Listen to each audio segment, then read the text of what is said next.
prison, isolated from the outside world by walls of granite.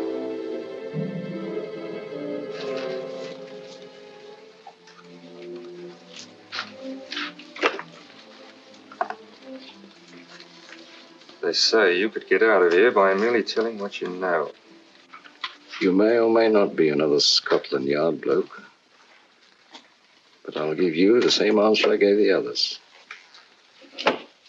I still have 2 years, 8 months, and 6 days left in which to make musical boxes. That'll be sold at auction for the benefit of this delightful sanctuary. And I intend to serve them.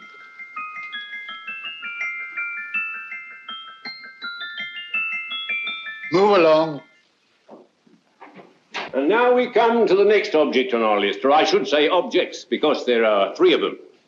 Now, ladies and gentlemen, these can be bought together or separately. Now, these beautiful little musical boxes only arrived this morning, and I didn't intend to put them on the auction block until later, but I'm going to sell them now. So, good friends, as our old pal Mark Antony used to say, lend me your ears. And what do you hear? Right. The beautiful tinkle tinkle of a musical box. What a lovely trinket. What a beautiful gift. Created and made by loving hands. A thing of beauty and utility. I was going to start with £5. It's a bargain, £5. Do I see any hands? If there's a connoisseur in the house, will go £3 for it. £2. £1. 10 shillings. Thank you, sir. Ladies and gentlemen, 10 shillings is offered for a musical box you couldn't buy anywhere in London for less than £5. It'd be stealing to let it go for 10 shillings. Like taking milk from a baby. All right, we're selling for 10 shillings. 10 shillings, 10 shillings is offered, 10 shillings is offered, 10 shillings is offered. Will anybody give him £1? Will he give me £1? Oh, won't someone give me a pound? A pound, £1 is offered, £1 is offered, ladies and gentlemen, £1 is offered. It's against you, sir. Will you go to £2? Will you go to £2, sir? £2. £2 is offered. £2 is offered. Going once, twice, third and the last call. Sold to the gentleman for £2. Sorry, my dear. Now, ladies and gentlemen, comes the opportunity to purchase an exact duplicate of the beautiful little musical box just bought by this gentleman for the ridiculous low price of £2. Oh, it's exactly the same. Exactly the same. Made with the same hands. You hear that? Isn't that lovely? That tinkle, tinkle, tinkle, tinkle. Sounds like Bow Bells to me, you know, with little angels pulling on the ropes, eh? Who'll give me £2 for it? Who'll start me with £2? Will anybody start me with £2? Oh, come, ladies and gentlemen. You know, from your enthusiasm, we might all be in Scotland instead of London. Please buy it for me, Daddy. £2, certainly not. We all might be in Scotland. Besides, I don't like his manner. £1, 10 shillings. £1. £1 is ours. £1 is offered. £1 is offered. Going £1. Any advance? Going once. Going twice. The third and the last call. Sold to the lady for £1. Smart bidding, my dear. Thank you. We come to the third and last of these beautiful little musical boxes. Exactly the same. Tinkle, tinkle. Isn't that lovely? Ladies and gentlemen, I don't bring you here to gull you and swindle you. This is the exact replica of those 2 I just sold before.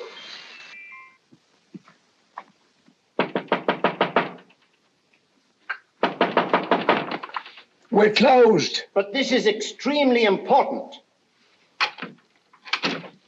Come in, sir, come in. I'm sorry to disturb you, but I was unfortunately delayed from arriving in time to bid on certain articles which I was rather anxious to obtain. Or perhaps they weren't sold, sir. We are carrying several things over.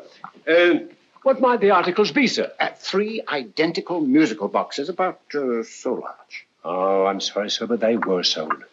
Pity you weren't here to bid on them. They didn't bring anything like the real value. I'm most anxious to obtain them. I wonder if your records would show who the purchasers were. Oh, we don't usually give out that information, sir. For certain, shall we say, sentimental reasons, I'm most anxious to get in touch with the purchasers. I'd be willing to pay, shall we say, £5. Well, for certain sentimental reasons, sir, we'd be very happy to oblige. Alfred, today's sales. The 3 musical boxes. Musical boxes, oh. Ah, here we are. The first purchase for £2 from Mr. Julian Emery, 52 Portman Square. Write this address down, Alfred. Yes, sir. Second didn't leave any name. Oh, how unfortunate. I think she's a dealer. You see, they don't like us to know where the things are going. On account of the profits. You say the second purchaser was a woman. Can you give me a description of her? Oh, she was a young woman. Fairly tall, slender. She had a light complexion and dark hair, and she was wearing A grey suit, don't you remember? That's right. She probably runs a gift shop. She paid £1. You say she comes here fairly frequently? No, I didn't say so. But she does, sir. Like as not, she'll come in on Thursday. We have sales on Mondays and Thursdays. Oh. And the third box? The third, Mr. William Kilgore, 143B Hampton Way. For 10 shillings. Quite a drop from £2. Mr. Kilgore was a Scotchman. Oh. Well, thank you. You've been most helpful. Oh, thank you, sir. And any time you're passing, drop in. We always have lovely things for sale. How kind, sir? Thank you. I'll be back Thursday.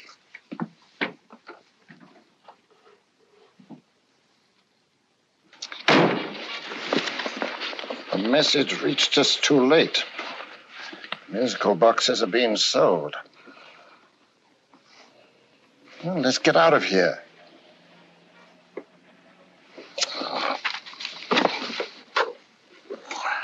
Someday you'll go too far. Reaching for a star, you fool. Yet a fool may touch a star, Colonel Cavanaugh, if he but reach high enough. But not possess it as you would. The musical boxes, they're being sold. What a pity for you, my dear Colonel. Is it my fault that the message reached us only an hour ago? Is it my fault that they were sold? You can't hold me responsible for that. Hope for your sake you're right.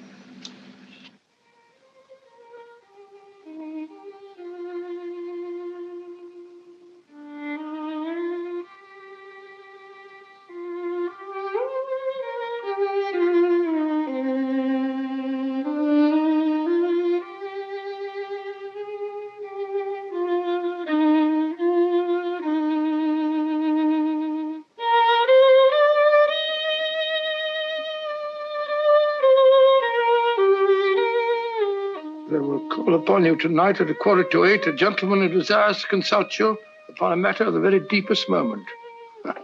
Remember that letter, Holmes? It was written over 2 years ago. An interesting case. Devilishly interesting. Irene Adler. What a striking-looking woman from the brief glance I had of her. Seems only yesterday. What charm. What poise. And what a mind.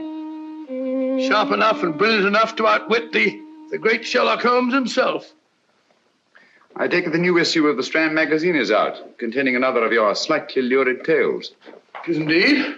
And what do you call this one? I call it A Scandal in Bohemia. Not a bad title, eh? If you must record my exploits, I do wish you'd put less emphasis on the melodramatic and more on the intellectual issues involved. More on the What do you mean by that? Well, I do hope you've given the woman a soul. She had one, you know. By the woman, I suppose you mean Irene Adler. Yes. I shall always remember her as the woman.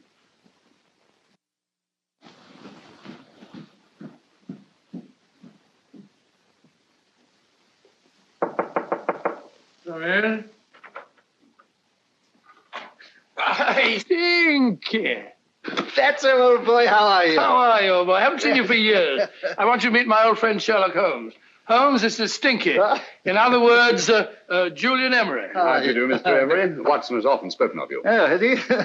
Yes, we were at school together. Yes, more years ago than I care to remember, but you didn't come in here just to remind me of that. No, I just happened to be in the neighborhood and saw your lights burning, so I took the liberty of looking you up. Still writing your mystery stuff? Here's there's a new one out this week. Good, I never miss them. Oh, good, thanks. I say that bandage makes you look very interesting. Still poking your nose into other people's business as usual? Who hit you? I haven't the foggiest notion. Somebody knocked me on the head in my own living room, and then proceeded to commit the most idiotic burglary you ever heard of. Fellow must have been balmy as a coot. Balmy? Why? Come sit down, old boy. Would you like a cup of tea? Huh? Oh, all right. I'll go and tell Mrs. Hudson about it.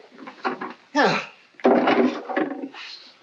Why do you say the robbery was idiotic, Mr. Emery? Oh, simply from the fact that with about £5,000 worth of musical boxes in my living room, the thief, who I caught in the act, made off with one that isn't even worth £5. I gather you're a collector of musical boxes. Yes, I am indeed. Some of them are very beautiful, but not the one that was stolen. The thief evidently grabbed the first thing that came to his hand when he heard me coming into the room. Still, it's rather odd, isn't it, that having disposed of you, he didn't pick up something more valuable. Mm-hmm. Was there anything unusual about the stolen box? No, nothing at all. No, I picked it up in the south of France, several years ago. You say you have many valuable music boxes, and yet the thief made off with one that isn't worth £5. Sounds like rather an intriguing little problem. Well, I take it that he was just an ordinary petty thief and didn't know the value. That is a possible explanation, and yet I venture to say that the average petty thief has a more extensive knowledge of the value of objets d'art than the average collector. Well, anyway, that's Scotland Yard's theory. They didn't get very excited about it. That's consistent anyway. I wonder if I might see your collection, Mr. Emery. Oh, of course you could, yes. Nothing a collector likes more than showing off his trophies. When would it suit you? No time like the present. Good. My place is just round in Portman Square. Shall we? Yes, right.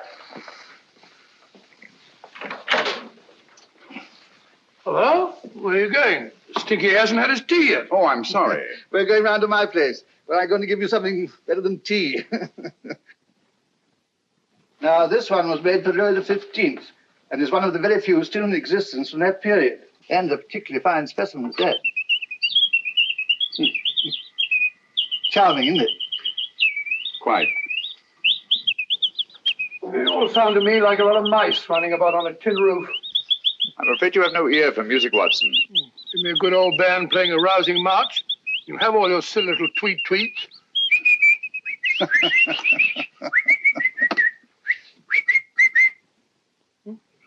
Another room.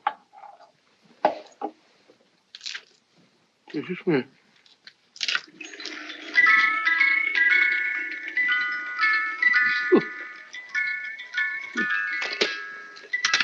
Stupid thing. Singing rabbit. What would you say offhand is the value of a box like that, Mr. Emery? Well, it's hard to say offhand, but I think it would bring about £500 or £600 today. It's the gem of my collection. Yet a thief who steals an oddity like a musical box passes up one worth £500 for one of almost no value at all. Odd. Very odd. What was the stolen box like, Mr. Emery? Oh, just a plain wooden box about so big. Mm-hmm. As a matter of fact, I have one over here almost exactly like it. I picked this up yesterday at an auction room in Knightsbridge. Paid only £2 for it. Of course, I wouldn't in the ordinary way add one like this to my collection, but the tune intrigued me. I'd never heard it before.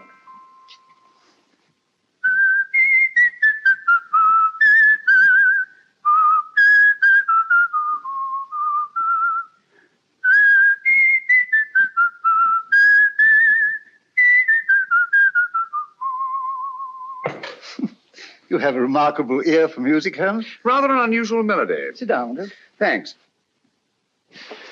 You say you bought that box at an auction sale yesterday? Yes, the Gaylord auction rooms in Knightsbridge. Mm-hmm. Run by old, what's his name? Crabtree. That's the man. At what time was the robbery committed? Oh, about 3 o'clock this morning. You know, Mr. Emery, that box and the robbery might well be cause and effect, especially since you say that the stolen box outwardly resembles this one a great deal. And Scotland Yard were not particularly interested, eh? Oh, yes, but I wouldn't blame them for that, especially as I told them I was quite unable to describe the thief, except, of course, for the fact that it was definitely a man. All you remember is that you came in here and someone struck you on the head. Yes, and the next thing I knew, my man was trying to revive me. It might be wise for you to put that box away somewhere and lock it up. Oh, I don't think that's necessary. Besides, everything's insured. Well, at least if any further attempts at robbery are made, I'd suggest that you call the police, rather than running into any personal danger. Oh, come, Holmes, aren't you being a bit of an alarmist? Possibly. Well, I must agree with old Stinky. Seems to me you are making rather a mountain out of a molehill. Molehill is the word, old boy, and it's time you were in bed. Thanks so much for letting us see your place. Now the best. It's been glad meeting you. Holmes, I can't understand why you were so mysterious. Seems to me the petty thief explanation was the only sensible one. Really? Yes, I can't see how you can believe it was anything else. I didn't say I believed it to be anything else. The petty thief theory is the obvious one, I grant you. However, it's often a mistake to accept something as true merely because it's obvious. The truth is only arrived at by the painstaking process of eliminating the untrue. We are not able to do that in this case without further data. Rubbish, you're pulling my leg. You're trying to turn a tuppenny-halfpenny robbery into an international plot. No, I'm not. I just hope that your friend Stinky is a little more cautious in the future. Just in case.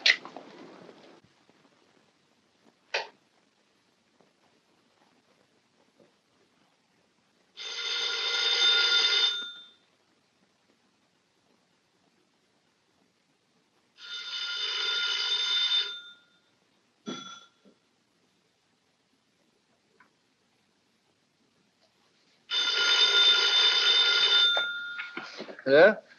Yeah? Julian Emery here. Who? Why, of course I remember you, Mrs. Courtney. Yes, you're the one bright spot at that appallingly dull affair of Lady Sanford's. Huh? Of course it isn't too late to come around. Yes, I shall be delighted to give you a drink. I tell you what, come straight up and I'll leave the door unlatched. Right, well, 15 minutes? Good. I shall be counting each moment. No, I mean that, really. Right, goodbye.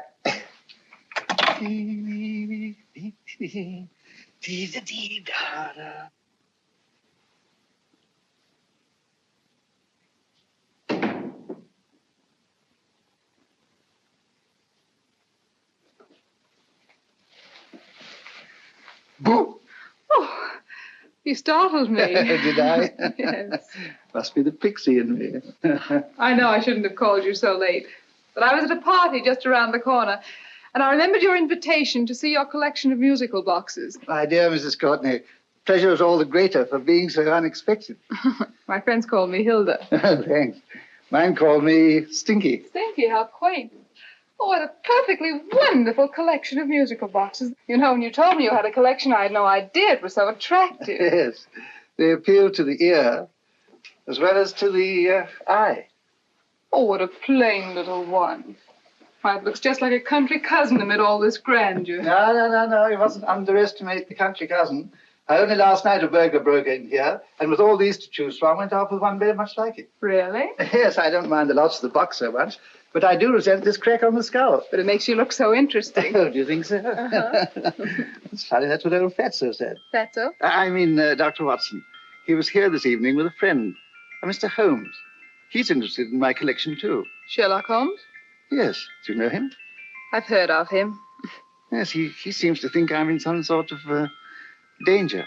What a haunting tune. It takes me right back to my childhood. Really?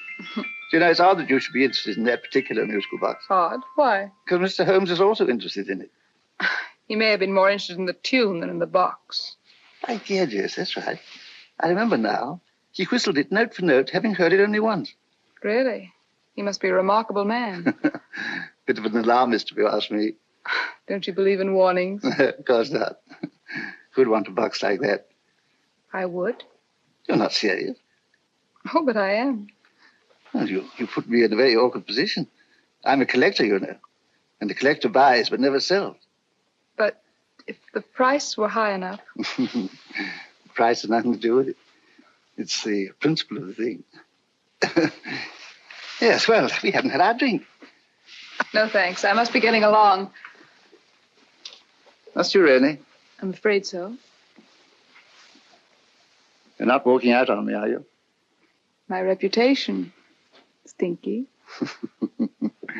I say, you know, you are an attractive woman. Thanks.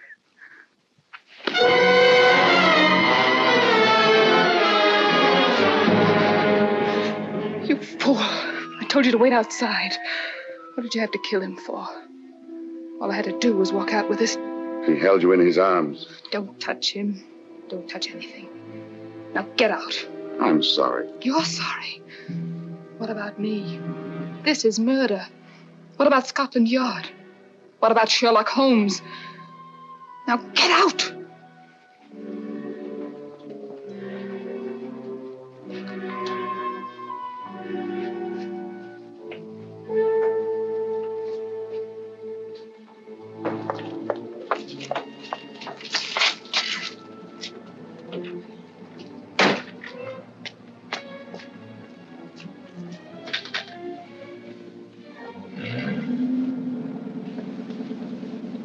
Did you get it? Good. Did you have any trouble with him? Just a matter of murder. Ah, Mr. Holmes. Hopkins.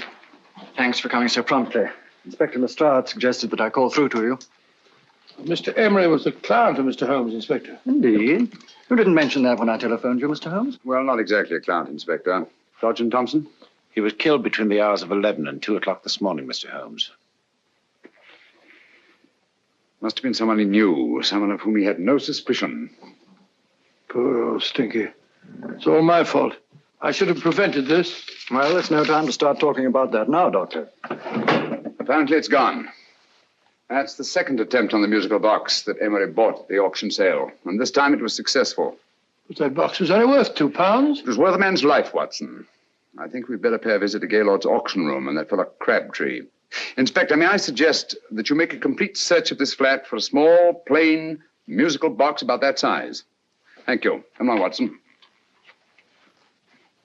You say the first box went to Mr. Julian Emery. The second to Mr. Kilgore, 143B Hampton Way. And the third to the unidentified young lady who presumably has a shop and lives near Golders Green. That's right, Mr. Holmes. Isn't it rather strange, Mr. Crabtree, that you should have had 3 identical musical boxes all playing the same tune? Where'd they come from? Dartmoor Prison. Dartmoor? Yeah, we get a regular shipment from there every month.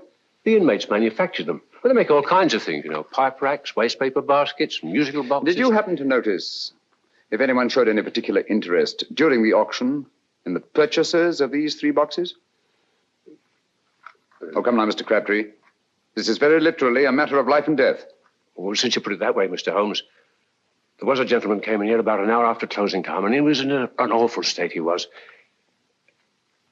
He gave me £5 to tell him where the boxes had gone to. He said they had a sentimental value for him, sir. Expensive sentiment. Can you describe him? He was tall, distinguished looking, and he had grey hair and a moustache. Oh, he's quite a gentleman, sir. What was his reaction when you were unable to supply him with the address of the young lady who owned the shop? I told him the young lady usually come back on Thursday. He said he'd come back on Thursday. Now, that's tomorrow. Thank you, Mr. Crabtree. You've been very helpful. Thank you. Come along, Watson. Where are we going now, Holmes? To the home of Mr. Kilgore, the man who bought the 3rd box.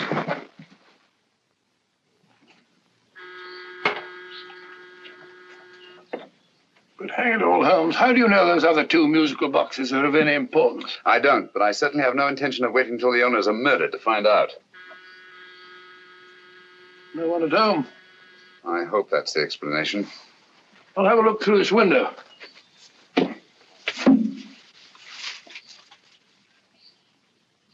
Doesn't seem to be anyone there. The whole place seems deserted as far as I can see. Yes. Mr. and Mrs. Kilgore at home? No. When do you expect them? Oh, in an hour or so. There's no use your hanging about. They don't buy nothing from peddlers. Peddlers? My good woman, this is Mr. Sherlock Holmes. Sherlock Holmes? Oh, go on. Do you mind if we come in and wait? My business is rather urgent. Well, I've got to go out and do my shopping. And I don't know as Mrs. Kilgore like any strangers nosing about. Quite all right, I assure you. Well, I've got to be off. You 2 wait in the parlour. And no smoking either. Mrs. Kilgore says it smells up the house. Funny old girl, Holmes.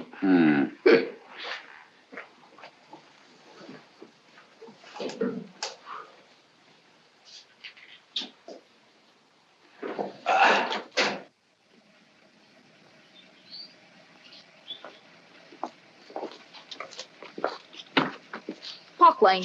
Park Lane? And what would the likes of you be doing in Park Lane? Now, don't worry about the fare, Ducky. If you knows how to get to Park Lane, up it.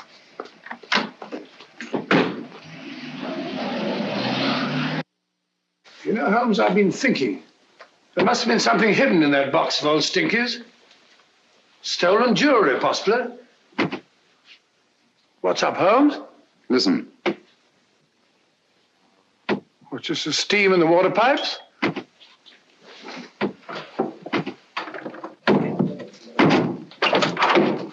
Watson! Great Scott! Come on, Holmes. Get on the chair here. All right, my dear. There. Now, don't worry. It's all over. There you are, dear. Don't cry anymore. She tied me up and shut me in the cupboard. I know. She won't come back. Did you show her your new musical box? Yes, she said she wanted to hear it play, and as soon as I showed it to her, she grabbed hold of it. I know. Now, don't worry. We'll buy you a new musical box. Yes, my dear, the best one in London. Watson. Oh, what a fool I've been. What do you mean, Holmes? She took the musical box out of this house in that market basket, right under our very noses. Why could the Kilgore charwoman want to take the music box? She isn't the Kilgore charwoman. She's a consummate actress. An extremely clever, unscrupulous woman who will stop at nothing. Take care of the child, will you, Wolfella, till our parents get back. Explain everything to them. Of course I will. But, Holmes, where are you going? Somewhere, somehow. I must get to the young lady who bought that third musical box before our opponents find her. I only hope that I won't be too late. Oh, no. No, darling, you mustn't cry anymore. Now, cheer up. Would you like to hear old Uncle make a noise like a duck?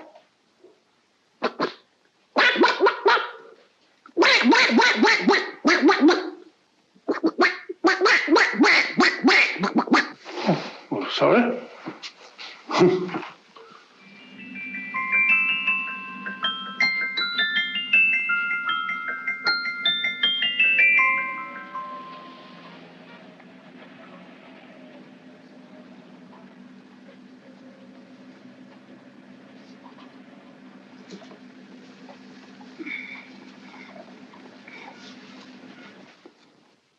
Now, ladies and gentlemen, how much am I offered for this beautiful lace Dresden china figurine?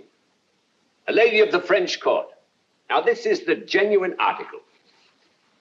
What a beautiful ornament for your mantelpiece. Or you could use it as a centerpiece on the dining room table. Now, will somebody start me for £10?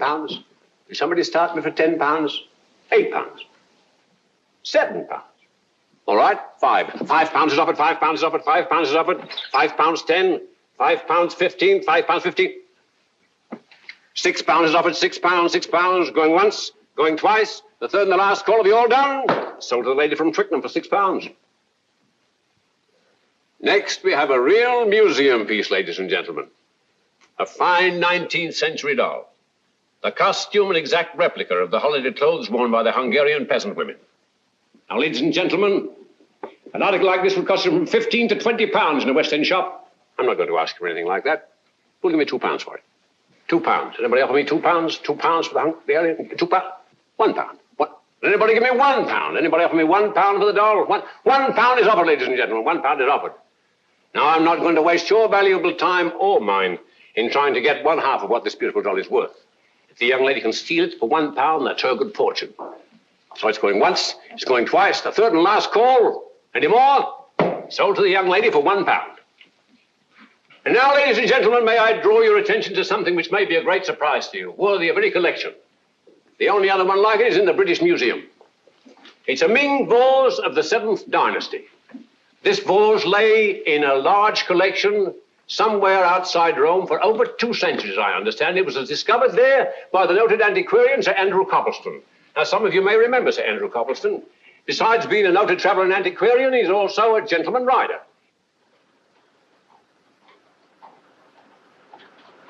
The girl with the parcel in her hands, that's her. Are you sure that's the girl? Well, she fits perfectly the auctioneer's description. Follow her, Hamid.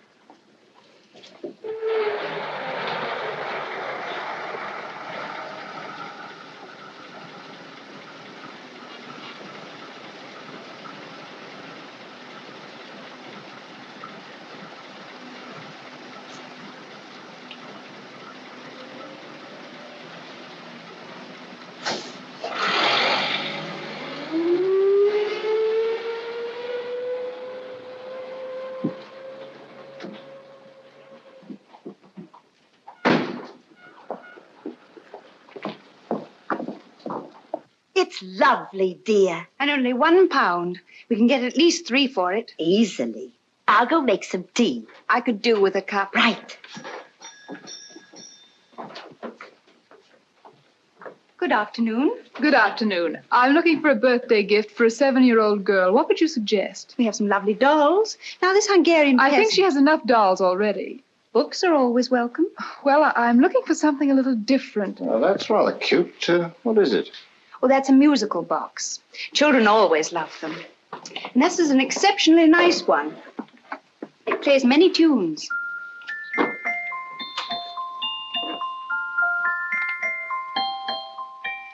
Have you any others? Yes. If you'll just step this way. I have only 2 left.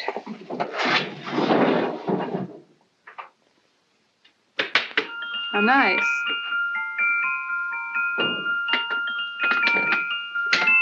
Are you sure this is all you have? I'm sorry.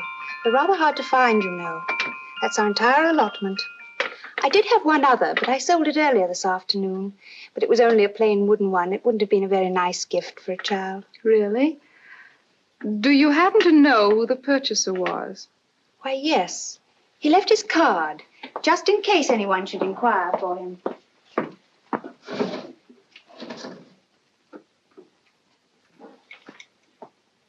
How interesting. I'm sorry, but I'm afraid I'll have to look a bit further. Thank you anyway. Good afternoon. Thank you.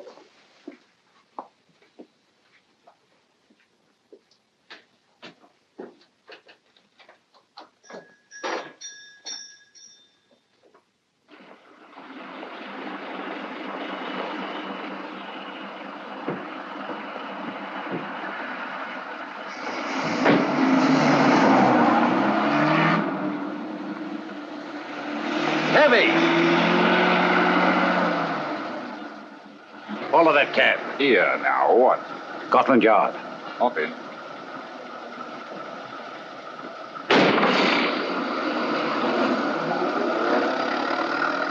Sherlock Holmes. I might have known. We thought we were the hunters, instead of which we're the hunted. We've been fools. We played right into his hands. Of course. He's had us followed. Don't look. The man in front of the toy shop. Hamid, turn sharp right at the next corner and again at the next.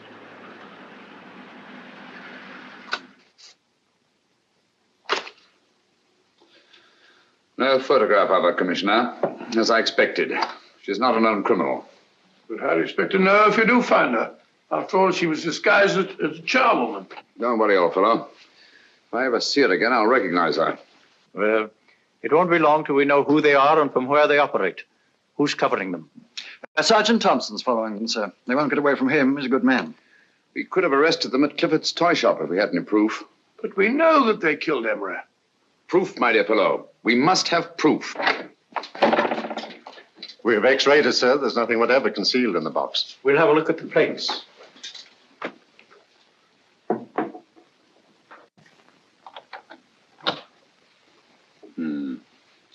There must be some clue. And it's probably so obvious that we've all overlooked it. Seems to me we're up against a bunch of lunatics. Not lunatics, my dear fellow. Extremely astute, cold-blooded murderers. What can these little musical boxes have in them that's so important? Don't forget they were made in Dartmoor prison. You can smuggle stuff into prison, but not out. Do you want us to break the box apart, sir, to see if there's anything the x-ray hasn't caught? No, not yet. Do you mind if I take it? Certainly. Thanks.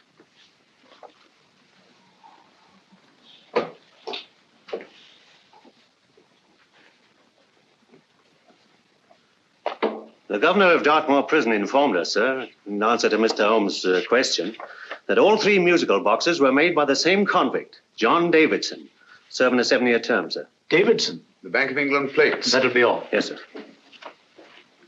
Now we're getting somewhere. Wait a minute. How did you know about the plates, Mr. Holmes? I'm a student of crime, Inspector. I make it my business to know about such things. And when the name of Davidson was mentioned... Well, who is this fellow Davidson? As long as Mr. Holmes seems to know all about it already, I suppose there's no harm in telling you. 2 years ago in London, there occurred a robbery of such tremendous importance, although the stolen articles themselves have no intrinsic value whatsoever, that the Home Secretary was instrumental in seeing that not a word of it appeared in any newspaper. But you never told me anything about this, Holmes. You were away at the time. Articles of no intrinsic value and yet of such importance? I don't understand. Davidson was apprehended within 15 minutes of committing the theft. But by that time, he'd hidden the articles in question and they've yet to be found. Before going further, Dr. Watson, I must inform you that this matter's not to be mentioned outside of this room. Of course not. Do I look like a man who'd gossip? Let's not go into that now, old fellow, shall we?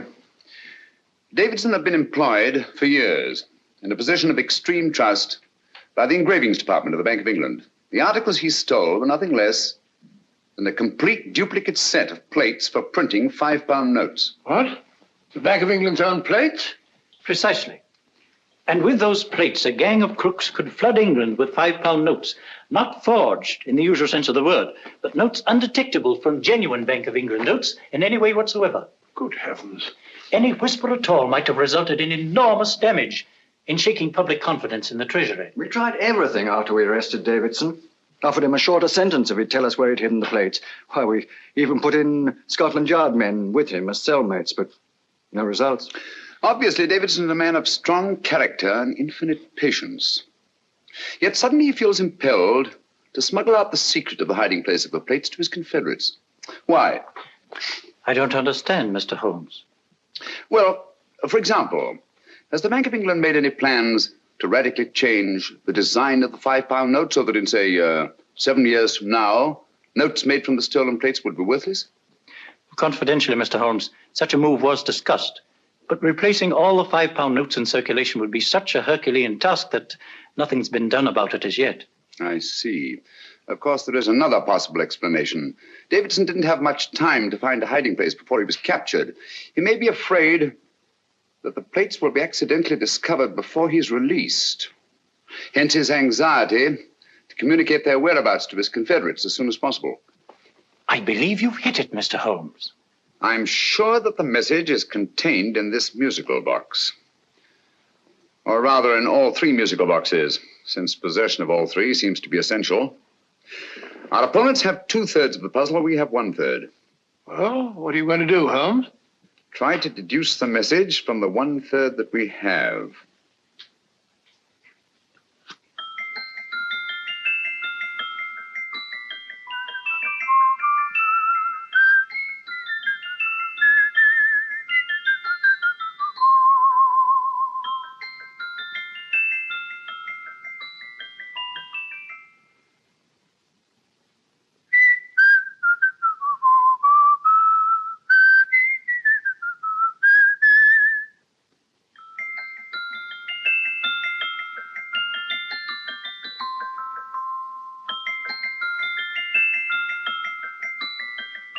It's the same tune as the one played by Emery's musical box.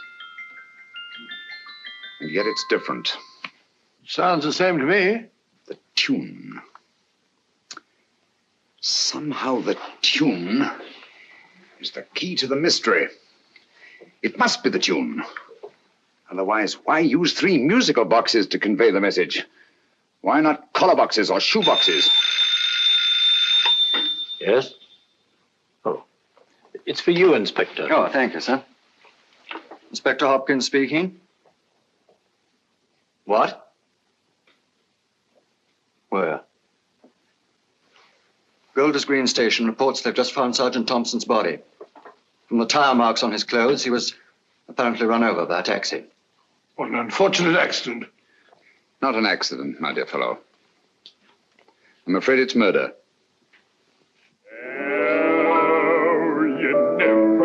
Just who you're going to meet when you're walking down a busy London street.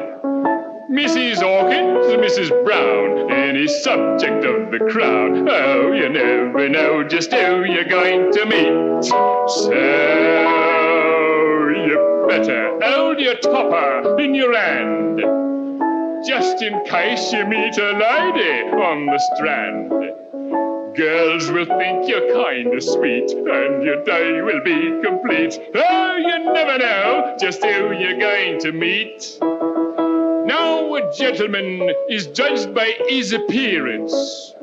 Yes, a gentleman is judged by how he talks. Now, he's much better off when he's acting like a toff, especially if he's taking him a walk. What on earth is this outlandish place? A rendezvous for actors. Actors? Buskers, old boy. You've seen them 1,000 times. Actors who entertain the queues, waiting outside theaters. Who you going to meet when you're walking down a busy London street? So you better wear your best, velvet eyes to look your best, 'cause you never know just who you're going to meet. So you better keep your manners right in view, just in case a lion gives a how you do. Keep your trousers in a pleat, shine your shoes and keep them neat, 'cause you never know just who you're going to meet. Blimey. Mr. Holmes. How are you, Joe? Never met him. And yourself?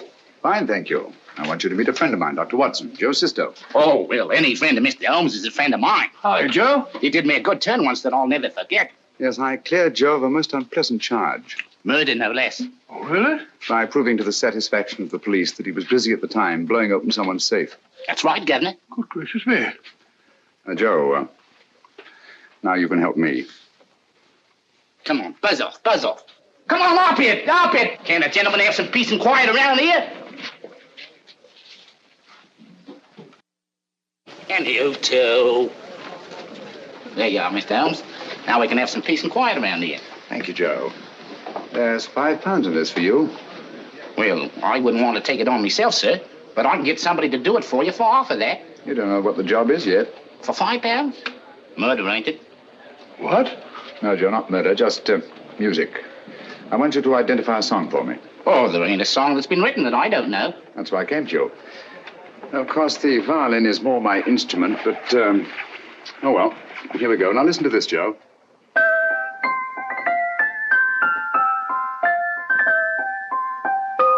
Wait a minute. You're playing that wrong. That should be E natural, not E flat. You know the song? Oh, yes. It's an old Australian song called The Swag Man. But you're playing it all wrong. That's what I hoped you'd say. Now listen again, Joe.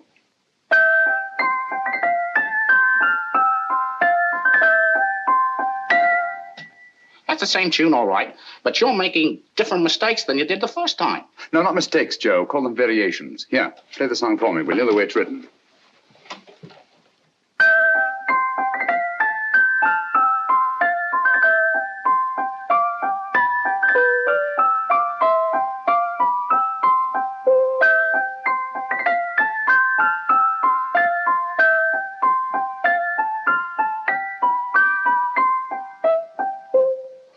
Yeah.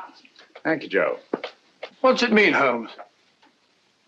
Are you onto something? Perhaps. I don't know yet. It's probably a code of some sort. Joe, could you write the song down for me?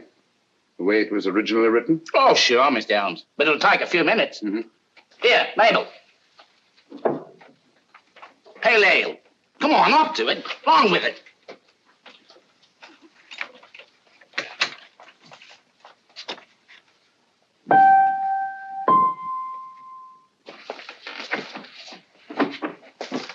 Well, obviously it isn't the lyrics. No combination of those words made any sense at all. The variations in the way Emery's musical box played the tune are different from the variations in the one we have. You sure? Quite. You see, I took the trouble to memorize the tune as played by Emery's box that night we were with him in his flat. Holmes, you amaze me. Elementary, my dear fellow. One of the first principles in solving crime is never to disregard anything, no matter how trivial. But why are 3 boxes? Why not 1? Because the message was obviously too long to be conveyed by any one variation. Then there's the 3rd box, the one that woman took from the Kilgores.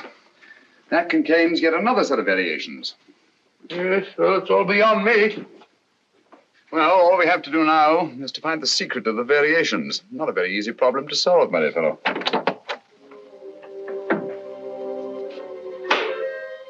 Hello. What's up? We've had company.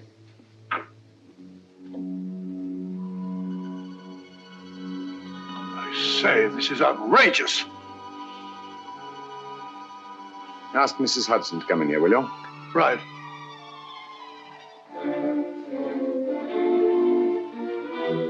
Mrs. Hudson? Yes? Oh, there you are. Will you come up here at once, please? Oh, coming, sir.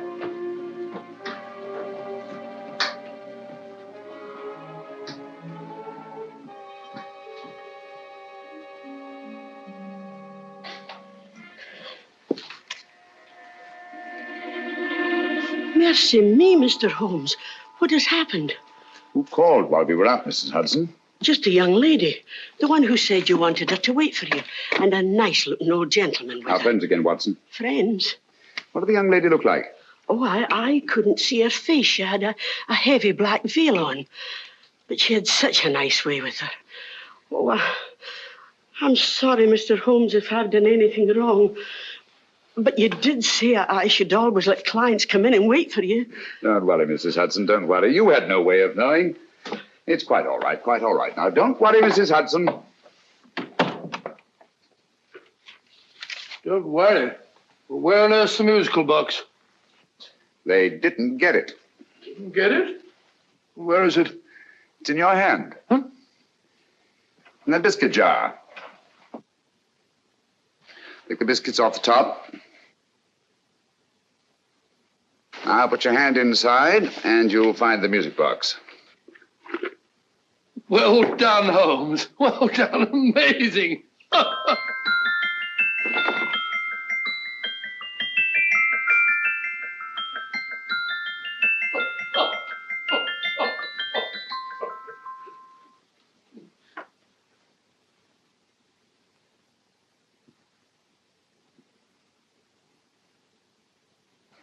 Whew. Nice fresh smell. Like a pub after closing time.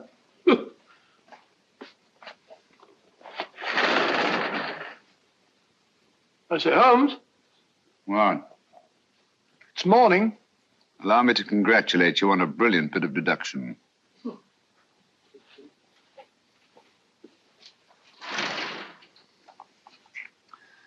It's not a transposition, not a polygraph transposition, not a trigraph, nor any known form of decoding. How about the Morse code? Have you tried that? Yes, at about 3 o'clock this morning. I'm sorry, old man. I was only trying to help.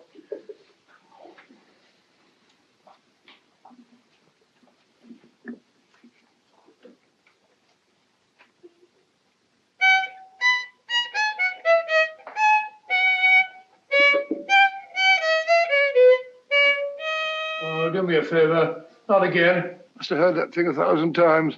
Kept me awake all night.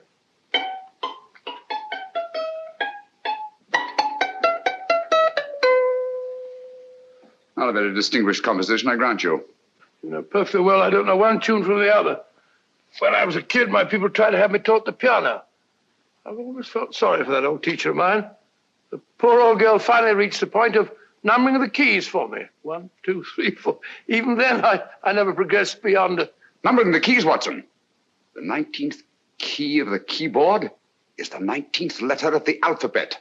S. Here. Write it down when I give it to you, old fellow, will you? First altered note. Write S first. Now, the 8th key is H. The 5th key, E. The 12th key, L. The 6th key, F. S-H-E-L-F. Shelf. Your piano lessons were not in vain, old fellow. You've solved it. Thank you. Thanks, old bean. Hold it. We now have 2/3 of the message. Behind books, third shelf, secretary, Dr. S. Presumably, these are the first and second portions of the message. And this gang has the first and third parts of it. Precisely. Then it's a stalemate? Yes, Commissioner, but we can't leave it like that. There's no doubt in my mind that they'll try to secure our third of the message that's missing. Well, I assume you've taken every precaution to guard the Clifford music box. Oh, yes, it's carefully hidden at Baker Street with Dr. Watson on guard. However, I'm reasonably certain that, difficult as it may be, we can find the plates even without the missing part of the message. Behind books, third shelf, secretary, Dr. S. Well, outside of the fact that Davidson hid the Bank of England plate somewhere in London, Mr. Holmes, I don't see that we've progressed at all. Allow me to point out to you, sir, the key words Dr. S. It looks as if the plates were hidden in the house of the doctor. Whether S stands for his first or last initial remains to be determined by a process of elimination. Well, there must be 10,000 doctors in London with S for a first or last initial. Precisely. And every one of them will have to be questioned in person. That's why I say this is a task for Scotland Yard. It's a task, all right. But Scotland Yard has searched worse haystacks and found a needle. Well, for the time being, I'll leave the matter in your hands, gentlemen. We'll call you if and when we get a lead on our mysterious Dr. S. Thank you. In the meantime, I intend to follow up a little clue concerning a cigarette.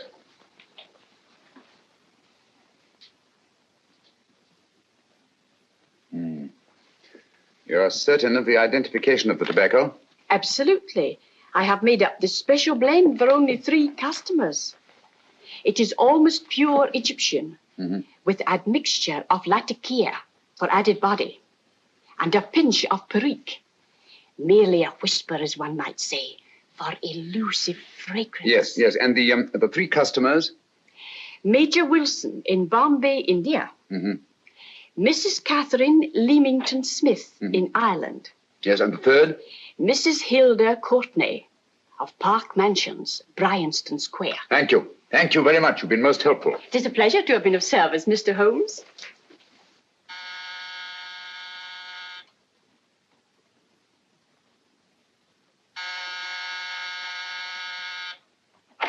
Yes? Mrs. Courtney? Yes. My name is Sherlock Holmes. Oh, do come in. Thank you. I've heard of you, of course, Mr. Holmes. I believe we have a mutual friend in Sir Edward Brookdale. He's spoken to me of you quite often. Indeed. And to what good fortune am I indebted for this visit? I think you know Mrs. Courtney. Well, I did get a summons for speeding last week. But outside of that, I don't think I'm of any interest to the police. Oh, come now, Mrs. Courtney. You seem to forget that you and I have met before. I'm sorry. I'm sure I would have remembered meeting the great Sherlock Holmes. Please sit down. Thank you. You say we met before. Yes. At the home of Mr. and Mrs. Kilgore, 143B Hampton Road. Kilgore? I don't think I know anyone of that name. Well, I didn't say you knew them. As a matter of fact, you called on them when they were out.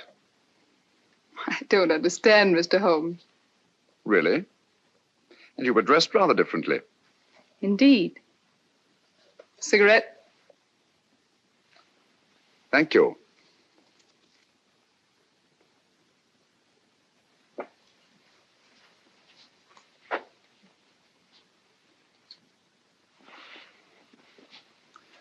Thank you.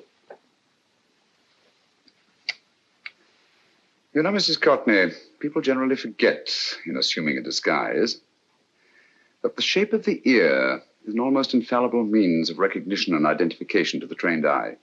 Evidently, you've mistaken me for someone else. Oh, no, not at all. Though naturally, I expected your denial. But when you paid your visit to my rooms at Baker Street, you carelessly left behind another identification. They're identical, aren't they? Yes, I must admit they are. You see, Mr. Holmes, to catch one as clever as you, I had to use a very special lure. I knew you'd be unable to resist the bait of my cigarette, having read with great interest your monograph on the ashes of 140 different varieties of tobacco. I should advise you not to move, Mr. Holmes. I must congratulate you on your ingenuity, Mrs. Courtney. It was indeed a brilliantly designed trap. Thank you, Mr. Holmes. Praise from a master is indeed gratifying. I shall always cherish the memory of your flattering words. Memory? Precisely. I'm afraid these gentlemen have a most regrettable task to perform.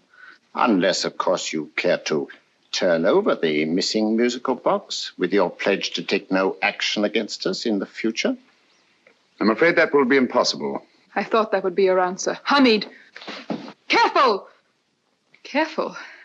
There's no need to be unnecessarily rough with our distinguished guest. You realize, Mr. Holmes, that your demise will not take place here. The corpus delicti, you know. Well, naturally. Shall we go? It's so fearfully awkward having a dead body lying about. Don't you agree, Mr. Holmes? Another dead body shouldn't weigh too heavily on your conscience, Mrs. Courtney.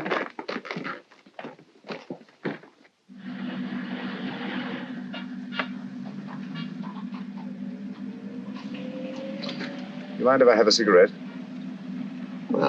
Don't see why not.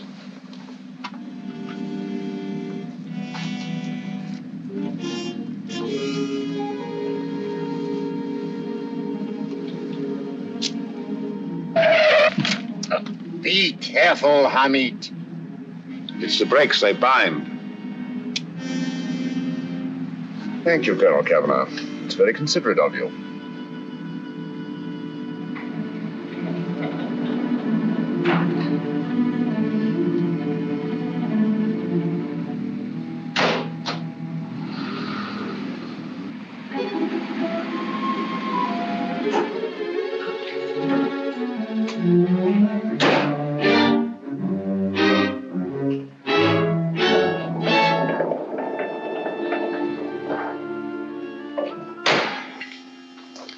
You'll be happy to know, Mr. Holmes, that your death will be a painless one. Hamid, attach this to the motor of the taxi. That little attachment, my dear Mr. Holmes, contains the deadly fluid known as monosulfide.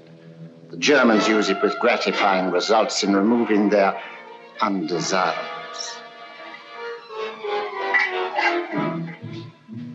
Start the motor.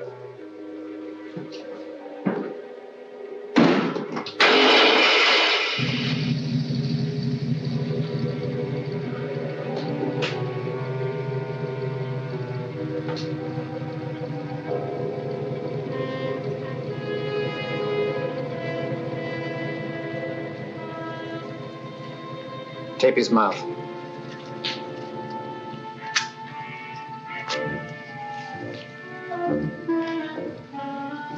Now, up with him, Hamid.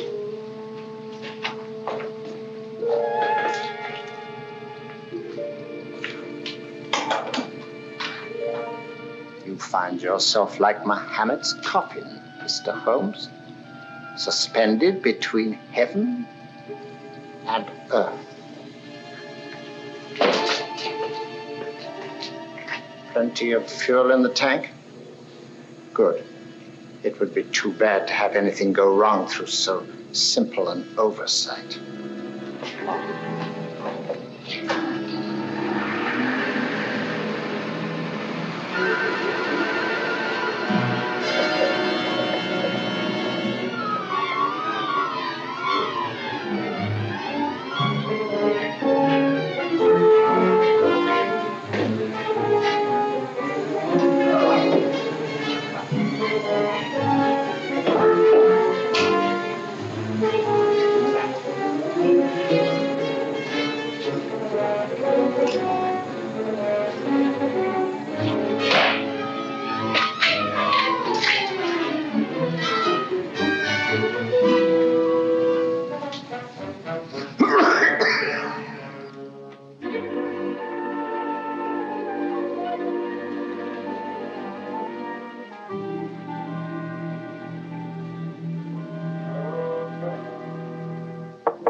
Good afternoon. Mr. Sherlock Holmes? No, I'm Dr. Watson. Oh, of course, Dr. Watson. How stupid of me. Oh, so this is stupid of me. Won't you come in? Well, I really came to see Mr. Holmes. Oh, I'm afraid he is out. I don't know when he'll be back. Perhaps there's something I can do. Won't you sit down? Thank you. You know, Sherlock Holmes and I have been engaged on a great many cases. Oh, really? Yes, indeed. As a matter of fact, this very moment, we're involved in one of the most baffling... Oh, well, won't you tell me your trouble? I may be able to help you. That's very kind of you, Dr. Watson. Perhaps if I wouldn't be imposing too much. Imposing? Oh, there's no imposition. No imposition at all. A pleasure, I assure you. Now, tell me all about it, Miss Williams. Mrs. Williams. I live in Surrey, Dr. Watson, and I've come up to London in sheer desperation. My only sister has disappeared, and the local police seem utterly unable to find her. Well, Holmes and I solved a case exactly like that once. Very interesting, as far as I remember. I call it the adventure of the solitary cyclist. Oh, sorry. Now I come to think of it, it wasn't so very similar. Entirely different. I don't think what I was saying. Where were we? She's only 17, Dr. Watson, and until she disappeared last Thursday, she seemed to be in the best of spirits. Possibly a romantic entanglement? Oh, no, nothing of the sort. She left no note, didn't even pack a bag, no explanation. She just started to walk to the village from our house in broad daylight and simply vanished from the face of the earth. Oh, there. Might I have a glass of water? Glass of water. One minute.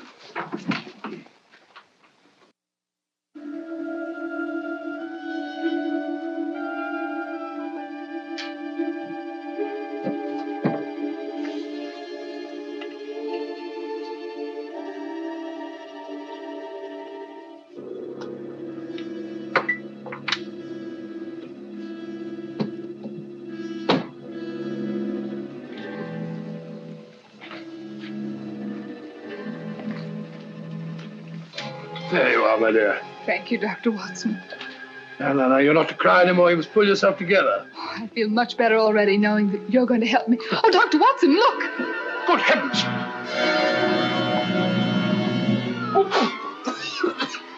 Get through the fire brigade, quickly! Haven't you a fire extinguisher? By Jove, we have in the kitchen.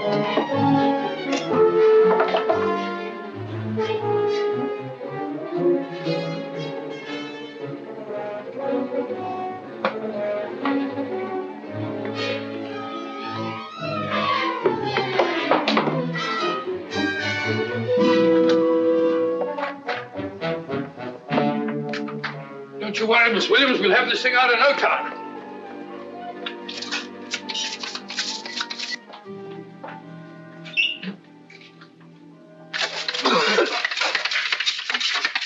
That's got it. It's a mare. Yeah, you see, there was no need for the fire brigade after all. I hope you weren't too frightened, Miss Williams. Gone. What's the trouble with women?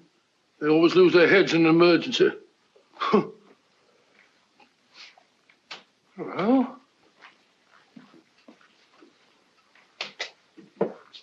a musical box. Great Scott! Miss Williams!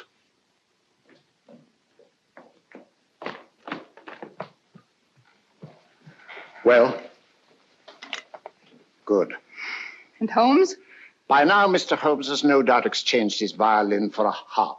Always assuming that heaven is his destination. Yeah.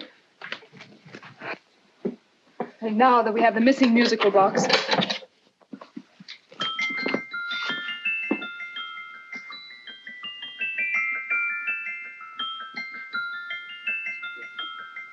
Nineteenth note. 19th letter. Yes. He hasn't been there, you say? Holmes, where on earth have you been? I've been trying to get you at the club, at Scotland Yard, all over London. You were looking for me in the wrong places. Holmes, terrible things happened. I've been duped. That woman, she made a complete fool of me. Well, what do you mean? Well, she came here, let off a smoke bomb. I thought the whole place was on fire, and my first thought was to save the musical box. No need to say any more. She has the box. Yes. Don't blame yourself too much, old fellow. She's an extremely clever antagonist. Smoke bomb, you said? Well, you can console yourself with the thought that your charming friend is at least a reader of yours. What do you mean?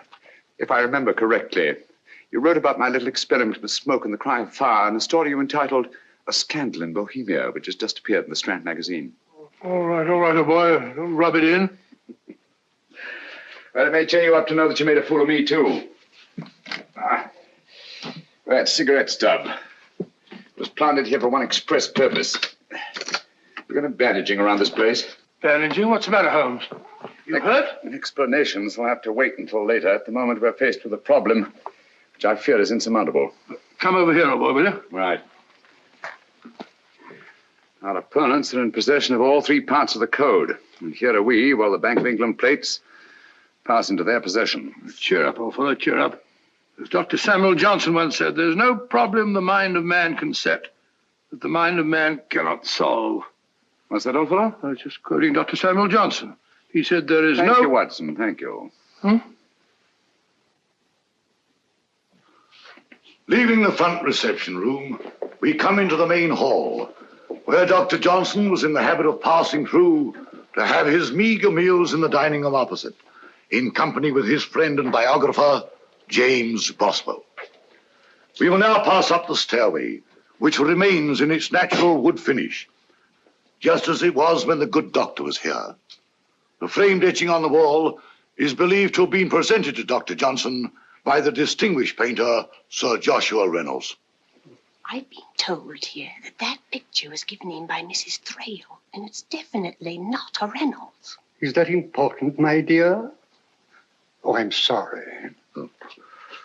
This way, ladies and gentlemen, please, this way. Move along, children, move along.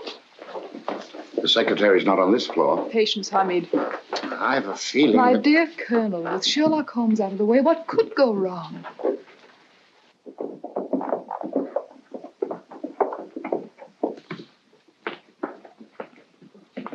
And here we have the Garrett Library, in which Dr. Johnson wrote his famous dictionary, and in which you will see also many of the great man's books and other items of interest. Step forward, ladies and gentlemen, please, step forward. Standing in the corner is the secretary, which contains many of the original works by the literary genius. On this table, Dr. Johnson's cat, Hodge, used to sleep while his master worked. A strange thing about this cat, ladies and gentlemen, was its love of oysters. They do say that the dear doctor often went hungry to find the cat that delicacy.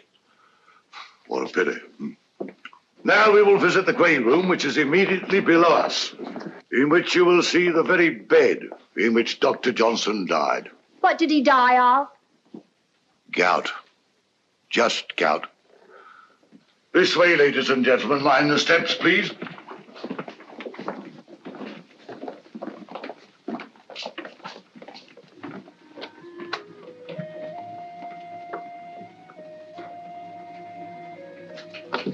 Your keys.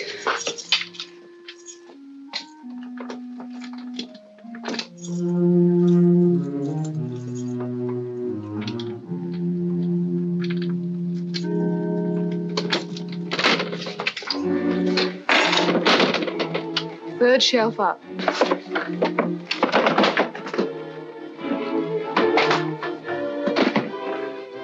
The knife.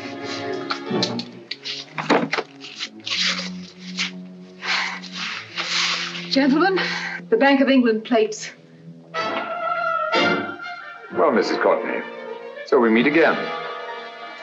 No, I shouldn't do that if I were you, Colonel Cavanaugh. I must congratulate you, Mr. Holmes. You're far more clever than I thought.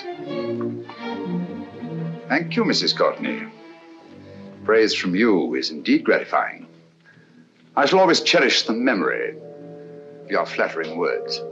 Memory? Oh, thank you. And now I have a most regrettable task to perform.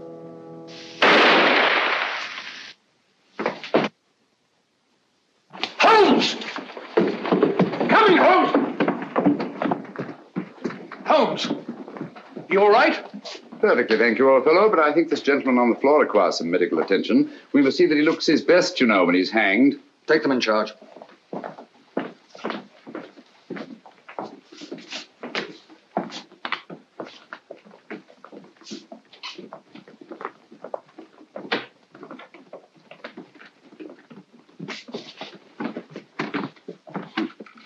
A brilliant antagonist.